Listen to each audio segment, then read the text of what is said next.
Yeah, I'm going to start saying good morning to people as you're joining. We had a couple of people who logged on very early, 15 minutes ago, so I don't know if you're still with us or if you've gone to get tea and you're coming back. My name is Ber Grogan. I'm the Executive Director of Simon Communities of Ireland. We have a hashtag Simon Talks webinar now this morning. Delighted to be joined by Ruth. I'll give her a proper intro now in a minute. But just as people are joining and coming in, just to say that, as usual, if this is your first Simon Talks, welcome. And if you've been joining our monthly series, just to say welcome back and thanks for linking in with us and keeping the interest going. So Ruth is going to be given a slideshow presentation first, and then we'll close out of that and we'll have time for questions and answers. So you can either pop your question into the Q&A box as we're going along, or wait until after the presentation, and then we'll go through that as well. So just again, if anyone wants to, be on X or Blue Sky or whatever, LinkedIn, telling the rest of your networks about this morning, it's hashtag Simon Talks. And we're here this morning. We're delighted to be joined by Ruth Owen, who is the Deputy Director of FIANSA.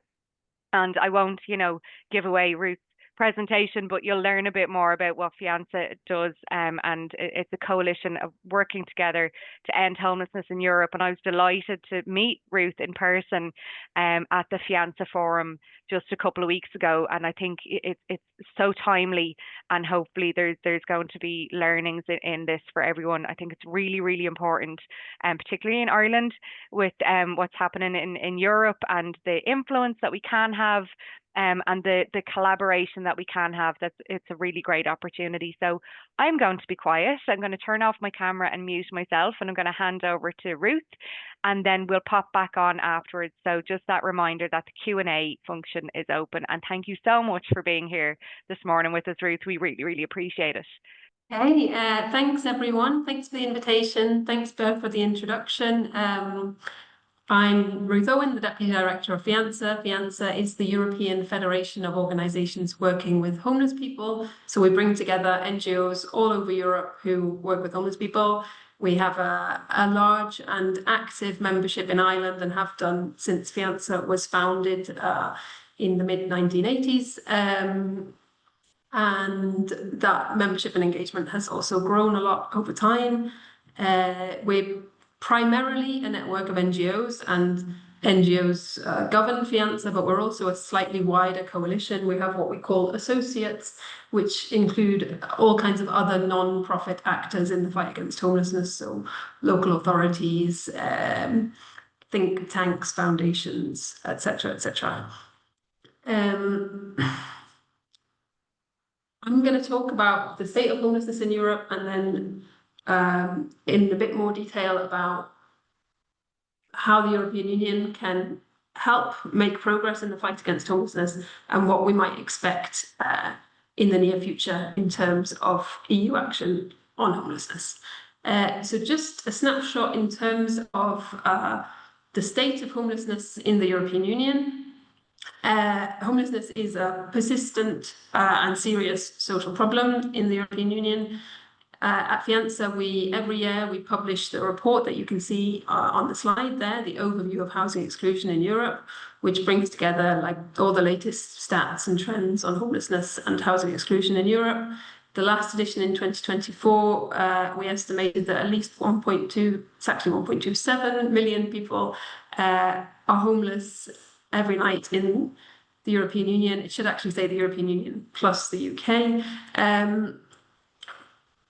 And that's a very conservative estimate based on only the most visible forms of homelessness, so rough sleeping and staying in accommodation for homeless people.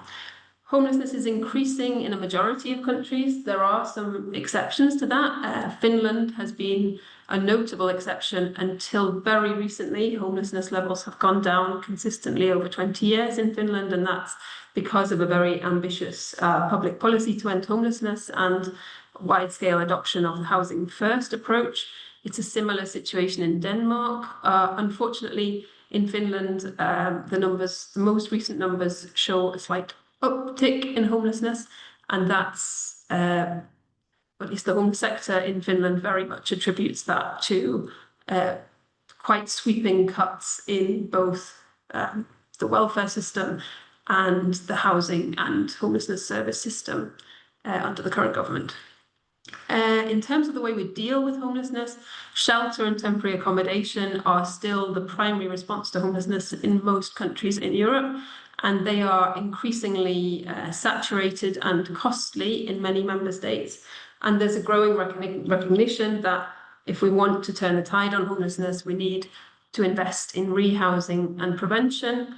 And I think one of the most important probably changes in the time that, certainly the time that I've been working on homelessness, which is about 15 years, is that migration is an important factor in homelessness in many countries, increasingly so, and also that dysfunctional migration policies actually drive homelessness, and that's something that we're seeing more and more in many European countries at the moment. I think it's really important to say that the understanding of homelessness, both within the homeless sector and more broadly, has evolved a lot in the past 40 years. So I've just tried to summarize some of the most important developments in this table, but I think in terms of the definition, we've gone from a very narrow understanding of homelessness, basically talking about rough sleeping and people in shelters, towards a broader definition, which also encompasses various hidden forms of homelessness. And Fianza developed something called Ethos, the European typology of homelessness and housing exclusion, which maps out a common European definition of homelessness and includes a whole range of different living situations, like sofa surfing or being discharged from an institution without an address to go to, and also kind of inadequate and insecure housing. I think that we've also moved in understanding homelessness as a kind of fixed state, so like homeless people being a group of very excluded people, to more of a pathway. So it's a set of living situations that people move in and out of.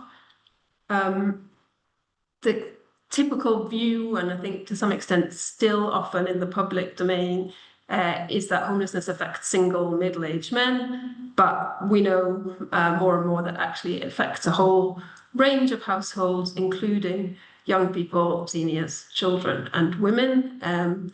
It might manifest itself differently with those different groups and be more or less visible, but it's a broader phenomenon than it was traditionally understood to be. I guess the conventional understanding of why people become homeless was because basically of personal failure, because they're complex people who don't fit in with society. And we know, thanks to decades of research and experience in the homeless sector, that that's just not true, and that homelessness is caused by the intersection of structural factors with personal circumstances. In terms of the response to homelessness, I think there's been a move from this idea that you have to fix the person experiencing homelessness towards the answer being to house the person experiencing homelessness. And more broadly, a shift from seeing people experiencing homelessness as victims to seeing people experiencing homelessness as rights holders.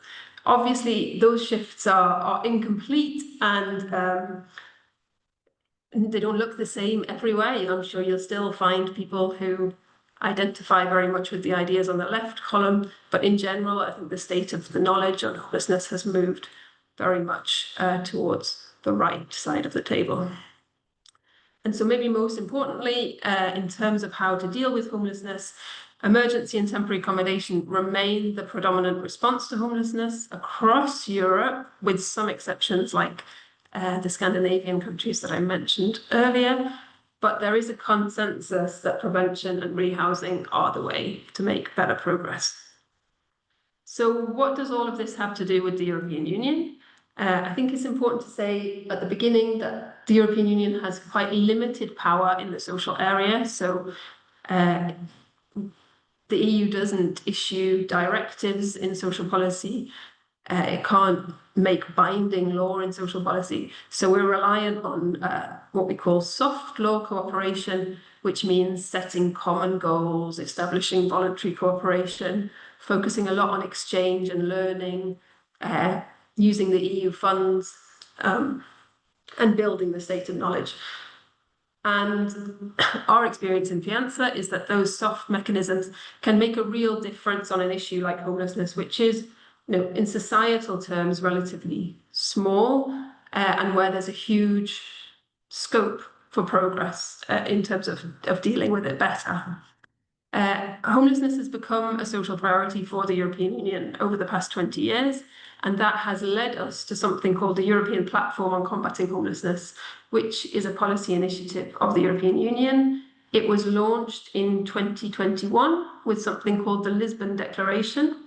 You can see the picture on the slide there is the Commissioner for Employment and Social Rights at the time, Commissioner Schmidt from Luxembourg, at the time Portuguese Minister for Social Affairs, and the Yves Leterme, who became the chair of the European Platform on Combating Homelessness and who is the former Prime Minister of Belgium. And so with this Lisbon Declaration, all of the EU member states, 27 member states, plus the EU institutions and stakeholders like Fianza and Eurocities, the Federation of large cities in Europe, agreed to work together towards the ending of homelessness by 2030.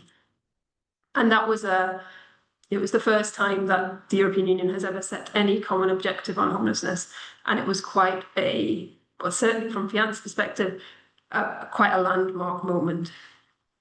And so since 2021 until 2025, EPOC has been running, and it has achieved a number of things. So there was a governance mechanism set up, which I think we can say did lead to quite some political dynamics. So as I mentioned, Yves Leterme, the former Belgian Prime Minister, became the chair of the steering board of the platform, and the European Commission organised regular meetings of all of the signatories of the Lisbon Declaration. And we had a number of ministerial meetings where ministers responsible for homelessness came together and set out how they planned to work towards this common goal of ending homelessness together. The picture on the slide there is a bit fuzzy, but it's from the Belgian presidency of the European Union last year, and they organised one of these high-level political events on homelessness. And there, the member states agreed that they would be keen to develop what we call a council recommendation on homelessness. So it's kind of the lightest legal instrument from the EU level. It's not a directive, it's not legally binding, but it's way of dealing with something that all of the EU member states sign up to together. So a council recommendation on homelessness would be kind of setting out a vision to underpin this European Platform on Combating Homelessness. And you can see the former Irish housing minister on the right of that picture. And so in terms of the activities, what has EPOC achieved between 2021 and 2025?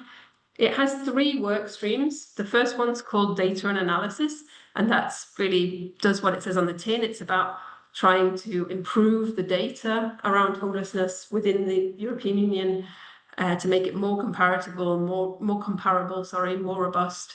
And the OECD has played quite a big role in that. So they have produced what they call a monitoring framework where they mapped out how all different member states measure homelessness, and they produced a document on the screen there, which is a toolkit to combat homelessness, and it basically sets out 9 essential components for a good public policy on homelessness. The European Commission has also financed a pilot project about local homelessness counts. So using this European definition ethos that I talked about earlier, they are organised or supporting cities, I think it's 35 cities over 2 years, to pilot a common European methodology for counting homelessness. The second work stream is called mutual learning. So that's a bit of EU jargon, but it just describes all the sort of exchange and learning activities. And Fianza is responsible for delivering some of that with a project called Epoch Practice. You can see the logo there on the slide, and you can have a look on our website, but it's a program of webinars, study visits, trainings, produces different materials just to support policymakers and practitioners working on homelessness in Europe. And the Commission also funded directly a number of reasonably big projects on homelessness in different member states with a focus on social innovation. And so there are 4 projects currently running that are supposed to test out an innovative approach to homelessness using ESF plus money from the European Commission.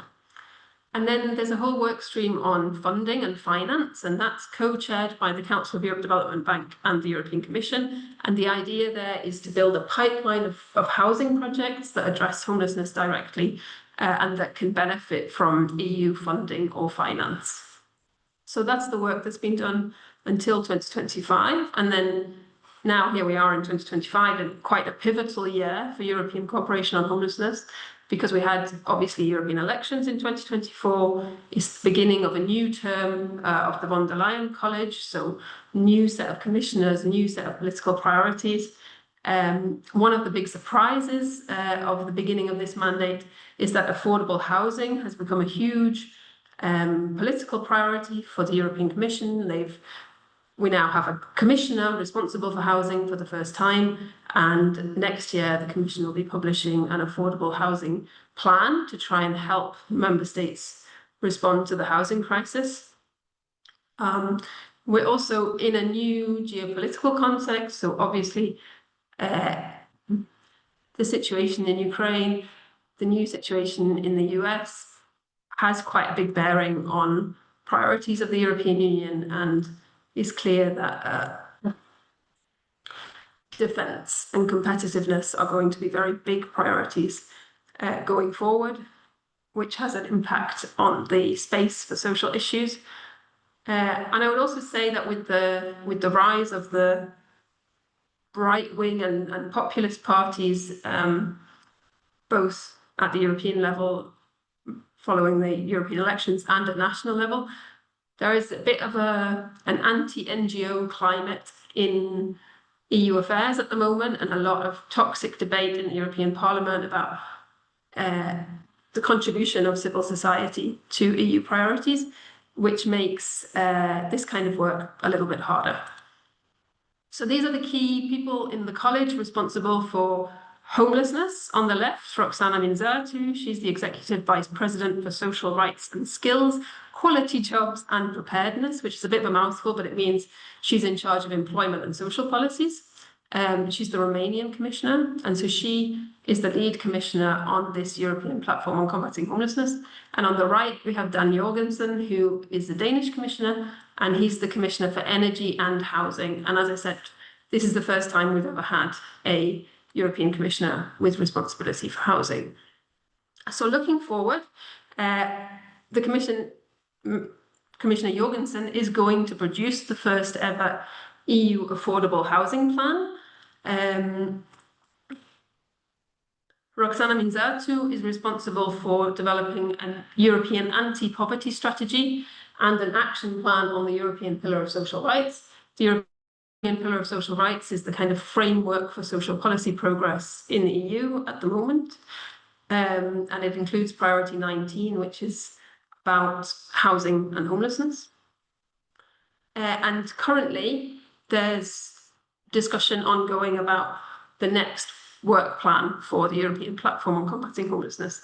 And one of the things that we expect to be in there is this Council recommendation on ending homelessness. So although the macro context is quite complicated and not necessarily favourable to social Europe, as we call it, I think that there is lots of scope to strengthen EU cooperation on homelessness in this Commission mandate. And this year has been a really critical year for laying the ground for that. And now, as we move into 2026, we'll be going more into kind of making that operational. So I want to zoom in just briefly on the Affordable Housing Plan, because that's something very new for the EU agenda. And these are the elements that we expect based on what the Commission has said so far. So there'll be a new construction strategy for the European Union, a very big focus on investment. So they want to create a pan-European investment platform to leverage public and private investment. There will be a very big role for the European Investment Bank in that. And the idea is to combine EU loans or different forms of repayable investment with grants to get money flowing into affordable housing. And the plan is to mobilise cohesion policy, so the European Union structural funds, to do that, and to provide technical assistance to connect the projects with the money. The Commission also plans to revise the rules on state aid for affordable social housing. So at the moment, member states are only allowed to give state aid to social housing, provided that it respects the definition of social housing as a service of general economic interest, which basically means that it serves disadvantaged citizens. Some member states find this definition to be too restrictive and they want it to be enlarged. I'll say a little bit more about that on the next slide, but it's being put forward as the biggest possible European contribution to addressing the homelessness crisis, or the housing crisis rather, and I have to say that we have some doubts about that in Fianza. The Commission wants to do more to regulate short-term rentals, building on something that they did under the last mandate, which was to introduce an obligation for the short-term rental platforms like Airbnb and others to share data with public authorities to help them enforce regulation of the sector. And there's also a kind of, what do I call it, an aesthetic project called the New European Bauhaus, which is really an initiative of von der Leyen, the president of the Commission, and she wants to create a European movement to transform the built environment in Europe to make it more beautiful, sustainable, and inclusive. So it's a lot about encouraging innovative architecture and making the building stock greener. It's very much a kind of flagship, symbolic initiative. It's sometimes a little bit difficult to understand exactly how the Commission wants this European movement to work, but it's on the table. So in terms of the process, the Commission is consulting at the moment about the affordable housing plan. So they launch a public consultation in June, and they're kind of speaking to all sorts of actors in the housing world about what should be in this plan. And the plan will be launched in the first quarter of 2026. The European Parliament, as the co-legislator, is playing its role, and they've established a housing committee for the first time ever in the Parliament, and that will issue its report by the end of this year in order to influence the Commission's proposal for 2026. And as I mentioned, the European Investment Bank plays a really, really big role in this, and they have their own plan moving forward, basically because they have lots of loans and other finance products that they would like to further develop in this area. So just some reflections from Fianza on this affordable housing plan. I think ultimately we will judge it by how many homes it delivers that are affordable and accessible for homeless and at-risk households. We definitely see it as an opportunity to support the scale up of Housing First and other models for rehousing homeless people, and as an important opportunity to mobilise structural funds and European finance. But we have some questions as well. One of the issues is that it's an affordable housing plan. There's no definition within the European Union, no common definition about what affordable housing means. It's not the same as social housing. And certainly from some of the key actors, we hear affordable housing kind of defined in opposition to social housing. So there's this idea, we have social housing that caters for the most vulnerable, that's fine. But now the middle class are also impacted by the housing crisis, and we need to focus on affordable housing. And I think we have some concerns about that, and especially about the risk that affordable housing kind of crowds out social housing. So I think we need to be very vigilant about that as this plan moves forward. We find in some of the preparatory discussions that the whole agenda is insufficiently grounded in actual housing needs. So, I would think that, especially given its limited competence, if the European Union is going to have an affordable housing plan, it needs to define what for. And I would take the view that it should be addressing things like homelessness, inadequate housing, overcrowding. But that's not what we see very much in the discussion at the moment. There's a big focus on young households and the middle class as priority target groups. And I'm not sure that discussion is always very firmly based on the evidence, which is a concern for us because we're of course worried that the plan won't reach the people who need it most. In terms of the money, I think that there's a huge focus on leveraging private investment, and we need to be wary of that because the reality is that housing low-income households can't generate huge returns. And we need to be vigilant about wasting public subsidy on kind of social washed affordable housing. Like, I'm from the UK, and there affordable housing can mean 80% of market rents, which, if you're a household trying to get out of homelessness in London, is completely irrelevant to you. I think the conditionality in how EU funds are used for affordable housing will be really important. So we need some rules about this should be housing that's affordable forever. It should be accessible for low income and vulnerable households, etc., etc.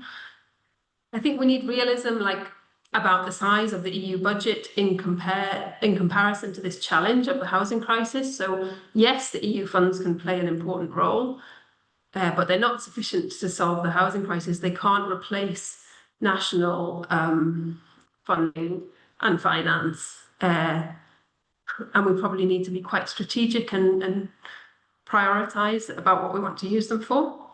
And furthermore, I'd say there's quite a lot of uncertainty about the next EU budget in general. So the EU budget works for 7 years at a time. The current budget is coming to an end in 2027. And the Commission has quite radical plans to reform the EU budget, and especially to focus very strongly on competitiveness and defence. So that's a challenge going forward. And then in terms of the state aid rules, so there's a big push to widen the definition or to add to the definition of social housing so that state aid can also be used to finance to fund housing, to support housing for non-disadvantaged groups. And we're a bit worried about that because we think it could undermine social housing as a public policy tool to fight housing exclusion. It could make for-profit actors eligible for, or more easily eligible for, state aid. And it could lead to an unstable investment context. We actually think that many of the existing problems about state aid are to do with the complexity and the burden of applying the current rules rather than this definition of social housing being too restrictive.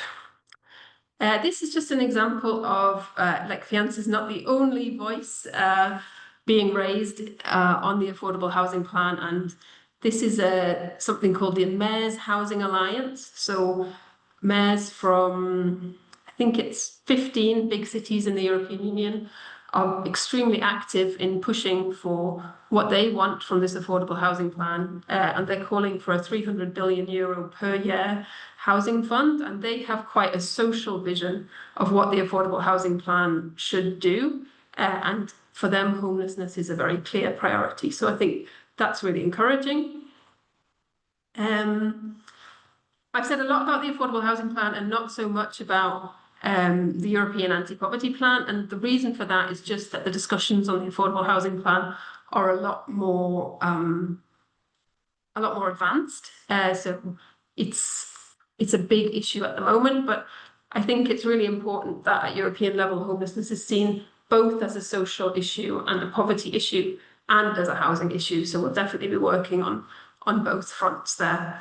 The next couple of slides are just some thoughts about how organisations working on homelessness in Ireland might engage with this agenda.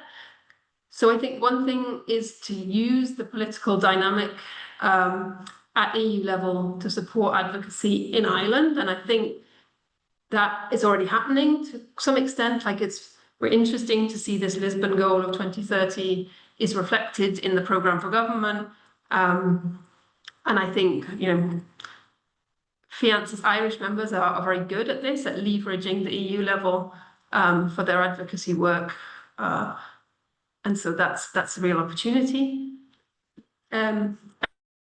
Just on a practical level, organisations can engage in the learning work, both of Fiance and Fiance in this project Epoch Practice. And I've just listed there a few of the things that we have coming up this autumn. So a training on peer work in homeless services. The dates aren't available yet, but they will be soon on our website. And similarly, a study visit to Munich to learn about the local homelessness strategy in Munich and the kind of services that are being developed there. The Fiance Forum, which Bro mentioned at the beginning, has just happened for this year and will be happening in Warsaw next year. And just lots more. Like if you go on our website, there are very regular webinars. We work on different themes like housing, migration, health, women's homelessness, youth homelessness, LGBTQI homelessness. There's a huge range of learning activities happening all the time. And I would encourage you to have a look and to engage. Something that Fiance can offer to its members is to have national meetings where we really dig into in some more detail how to connect in a given country with the European level. And we can do that either in Brussels as a kind of study visit, and then we would combine it with meeting some of the key people from your country, like MEPs, relevant people in the European Commission, etc., and or locally, in this case in Ireland. I think there's a specific opportunity that's coming up in Ireland, which is the Irish presidency of the Council of the European Union. So that's happening in the second half of 2026. And I think there's really important scope to have one of these high-level political events on homelessness there. And that will be a really key moment, because by then we'll have the affordable housing plan, we'll have the EU anti-poverty strategy, and it will be sort of crunch time to see where EU cooperation on homelessness goes next. And I think that could be the moment when a council recommendation on ending homelessness would be adopted. So it's a really big opportunity. And as an example of some of the kind of things that we're doing to try and prepare the ground for that, is that Fiance has been invited to speak at an event of the Institute of International and European Affairs in Ireland on homelessness this year in the run-up to the presidency. So we'll try and make the most of that opportunity. And I also just think more broadly, Ireland is a country that's well placed to use the opportunities of the affordable housing plan, especially when it comes to funding and financing, because you have the Housing Finance Agency, because you have this ecosystem of housing associations, and because you have already quite a lot of experience of using EIB and Council of Europe Development Bank money. So there's a kind of a precedent and an ecosystem that means it might be possible to channel some of this money into social housing projects that directly address homelessness. So just more ideas on how to engage. The European Parliament is really key actor in all of this. I've just highlighted a couple of Irish MEPs who play a key role in this housing committee. So, and I apologise in advance for my pronunciation, but Eoin O'Riordan, I think, he's the shadow rapporteur of the housing committee report on this, and he's also just really active on homelessness. And I understand that he's planning to organise an event this year of Irish homelessness organisations in Brussels. So that might be something to keep an eye out for. And then Kieran Mullooly is, I don't think somebody who has a big background on homelessness, but he's the vice chair for the Renew group of this new housing committee. And similarly, Regina Doherty is the vice chair for the EPP group of that committee. So they're probably important MEPs to connect with on housing and homelessness issues in the coming months. And I think it's fair to say that in the EPP, we have fewer visible champions of the homelessness cause at the moment than in the S&D group. So it's really, really useful to make those connections. And then lastly, the Irish Commissioner, he's not in charge of social issues or housing issues, but he's in charge of democracy, justice, the rule of law, and consumer protection, and the implementation of the Charter of Fundamental Rights. I think he could be a really relevant person for this agenda because he's in charge of civil society and dialogue with civil society. And I think particularly at this moment when civil society is kind of under attack in the political arena at European level, he's somebody we might want to talk to and mobilise. So in conclusion, I would say that, homelessness is not going to be solved at the European level. That's something that needs to happen at the national, local and regional level. But European cooperation can be a real lever for progress. And with this goal of ending homelessness and the instruments that have been put into place around this European platform on combating homelessness, as well as the affordable housing plan and the EU anti-poverty plan, we have a huge opportunity to strengthen that European cooperation at the moment.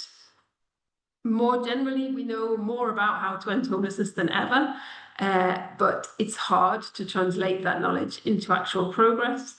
I think European cooperation can be especially helpful in tough economic and political times, and that Ireland is really well placed to use European cooperation as a lever to advance on homelessness. So that's it from me. I think I was a little bit longer than I should have been, but thanks for listening, and those are my contact details if you want to stay in touch. Thank you so much, Ruth. I just find it fascinating, and I think it's because I love politics, but I'm only used to politics in Ireland. Like when you're talking about the council recommendation and, that it's not necessarily law or a directive, and I'd be very aware of the kind of mechanisms within the Oireachtas, the national parliament here in Ireland. But this is my new thing now since becoming more involved in Fianza and learning from you guys. That was really, I've loads of notes again. Just to remind people, the Q&A function is open. If you want to put in any questions or comments in particular for Ruth. And what I'm really glad you put up the separate slide about, what does affordable actually mean and for whom, because what I was noting down was affordability will mean something different in each member state, and then even within the member state. So like, again, in Ireland, we see kind of the cities and the rent pressure zones, and then maybe, there's the affordability in rural areas is different. So yeah, that's when you say the public consultation will open in June, like what would you expect from that? Do you think they'll be doing any kind of lived experience consultations? Do you think there's a large lobby from kind of the private rental sector? How do you, because that would be one of our biggest things here is people entering an experience in homelessness because they're being evicted from the private rental sector, and then can't find somewhere because of the unaffordability of the rents. So just wondering a little bit more about that consultation piece on the affordable Yeah. housing plan. Yeah, so the consultation has, in some ways, it's already started. And I think the Commission has been billing 2025 as a year of listening on housing. I don't think that they have any specific mechanism for speaking to people with lived experience, except under EPOC, under this European Platform on Combating Homelessness. We, as Fianza, chair a group of experts by experience to feed into the mutual learning part. And we have asked that they be part of the conversation about the next phase of EPOC. So that's happening. Other than that, I don't think there's a sort of formal mechanism. But I think it's really important, and I think it's something that we should push, and that but more generally, they're consulting very widely. So with your question about the private rental sector, I mean, some of this, sometimes, especially when the European Investment Bank is involved, I find that you go to these meetings about the affordable housing plan, and the message is kind of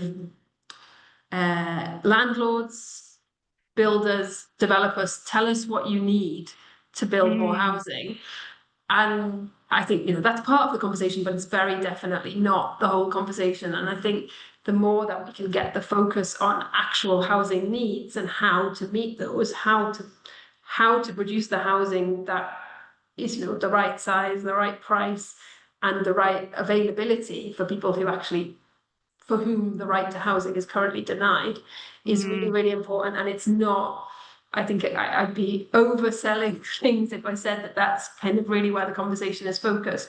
So I think it's important that the sector raises its voice. Fianza will, so there's a formal consultation with written inputs. They have something at the moment, it's called a call for evidence, and it's basically just, you can make some comments and submit a report, but there'll be a more detailed consultation with a series of questions in June.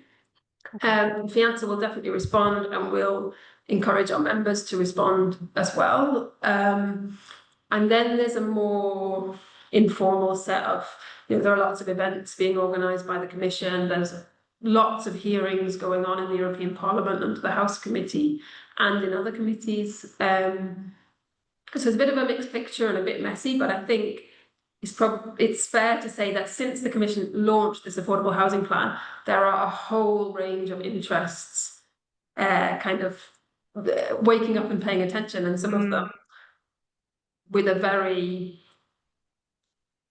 totally different to us vision of how the EU can add value.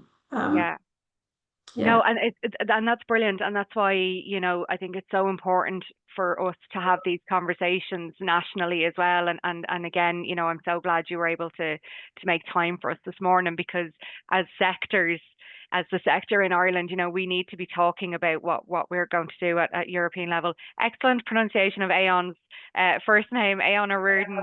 And actually, I was thinking Regina Doherty, she was a Minister for Social Protection here at one point as well. So even that piece around kind of the anti-poverty framework and things like that, she would have done that work nationally. So that might be a nice in, if any of us are going to kind of lobby them to connect it with that.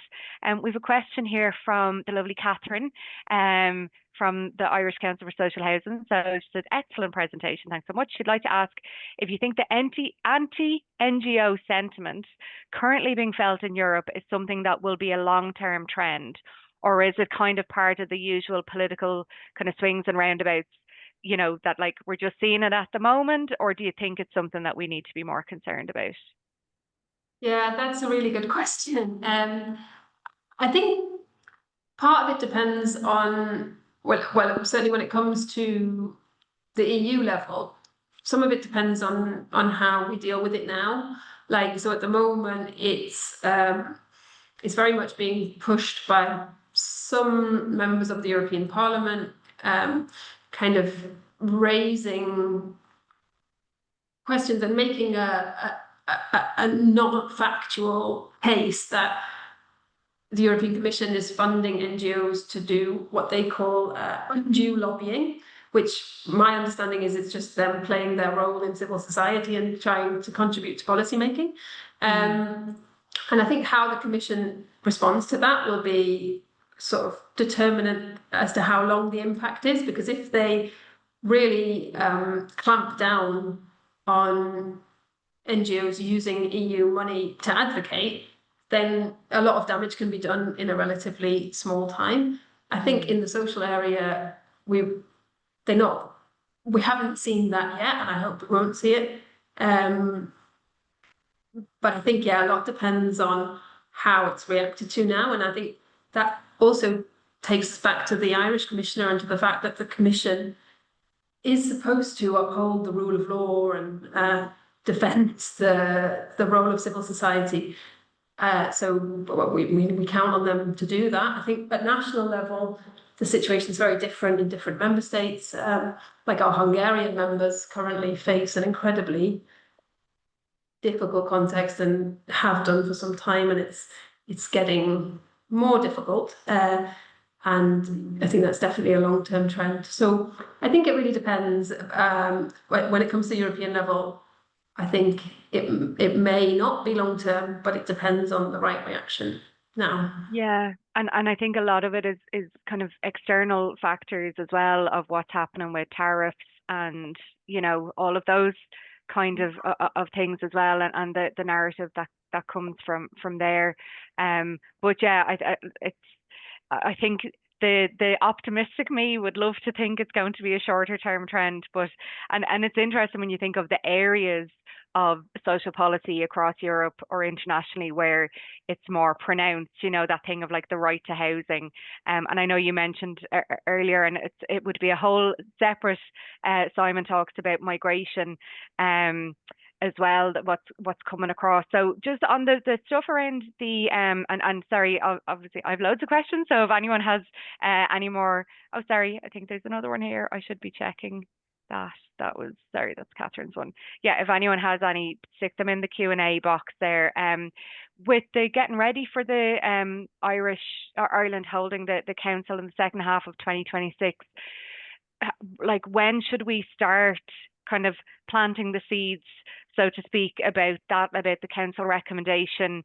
Would we start that with our housing minister, or kind of both, you know, the MEPs and the government, or what way would you recommend in your experience to go about that?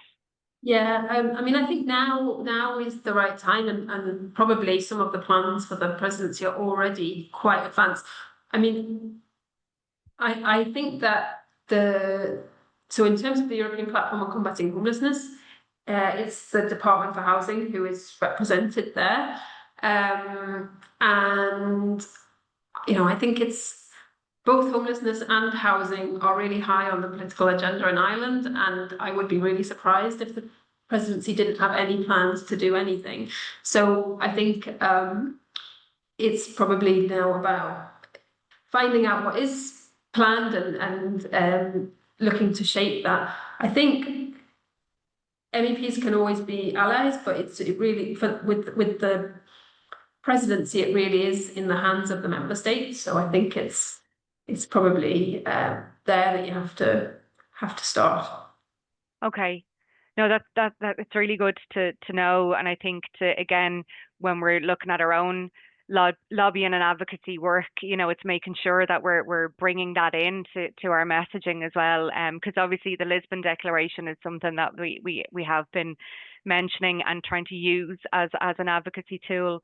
There was something else that just came into my head, sorry, that I had noted down here. Oh yeah, I liked how when you were describing the Bauhaus of, you know, this is, we're not really sure what it's going to do, but it's there. And, you know, again, I think it's that thing of using these mechanisms when the opportunity comes up, and maybe even trying to shape the narrative about them a little bit. But the other thing I was going to ask, ridiculous question, and you're probably going to be like, no, Bear, I don't have an answer for this, but if there was one change that could be made overnight across Europe, one sweeping change, if we had a genie or whatever it is, what do you think would have an overnight impact on reducing the numbers of people experiencing homelessness?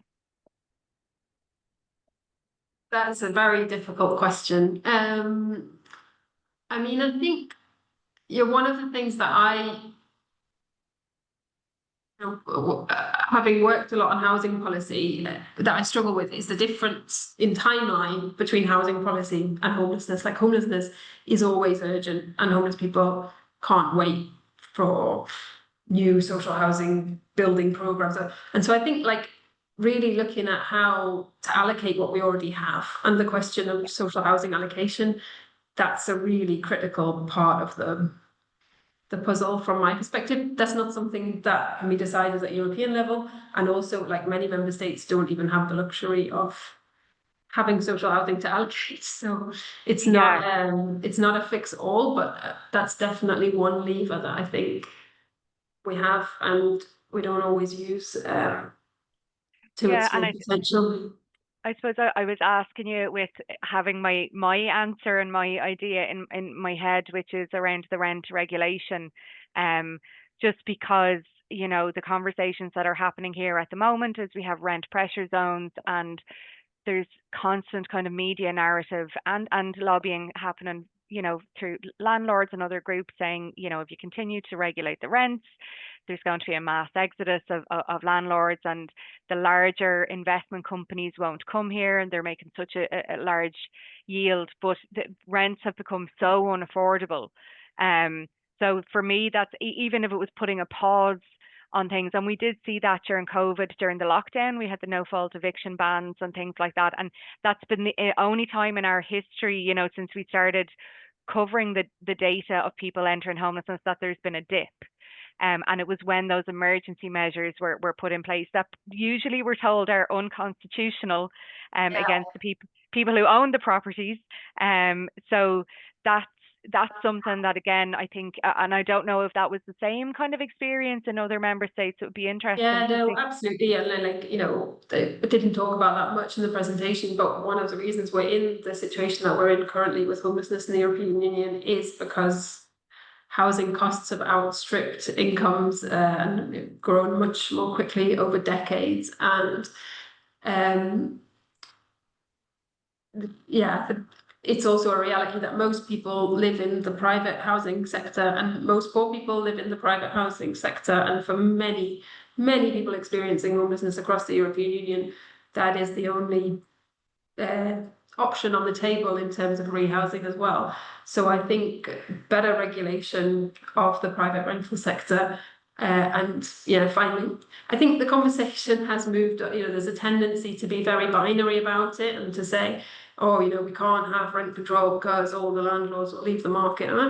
But actually, in terms of the expert consensus, I think that debate has moved on massively, and it's very, very clear that actually for both sides, you need the right balance in the system, and the balance has probably gone too far one way. And, you know, generally, I think this affordable housing plan is really bringing to the fore this huge tension in what we call housing policy, which is often not housing policy, but like monetary policy and other things, between housing as a basic good and a right, and housing as a source of profit and a driver of growth in our economies. And yeah, I'm not sure that we've solved the tension, and I'm not sure that the affordable housing plan will definitely solve the tension, far from it. But I think sometimes you need a crisis to force a change, and we're definitely in a crisis. So yeah, and I suppose, as you said, it's the first time, you know, that there's the commissioner for housing and the work been done at that level and the affordable housing plan. And yeah, I think if there was agreement across Europe to stop thinking of it as a housing market, you know, and using the terminology of a market, and more, as you said, a social good and growing communities. But yeah, there's a lot to do, but I think it's great to have these conversations and to know, like, you're doing incredible work in Fianza. I know you're a small and mighty team as well. So just to thank you for the work that you're doing. And I know you shared the website, and really would encourage people. I'm sure some of the people who've been on the call today, your organisations where you work, are probably already Fianza members, because we do have a good Irish contingent. So you'd have access to some of the materials and things like that there. So just to say thank you again to Ruth. This was recorded and we can make it available, and the slides. And yeah, I think any of you now that I see at upcoming meetings, we'll all be talking about how we can start lobbying now about this, the council recommendation. How amazing would it be to get that signed off and over the line during the Irish presidency? So that's something to work towards. So thank you so much, Ruth. Tell everyone in Fianza we said hello, and we'll see you soon. Thank you for having me. Have a good week. Thanks so much. Bye. Thanks everyone. Bye bye. Bye now.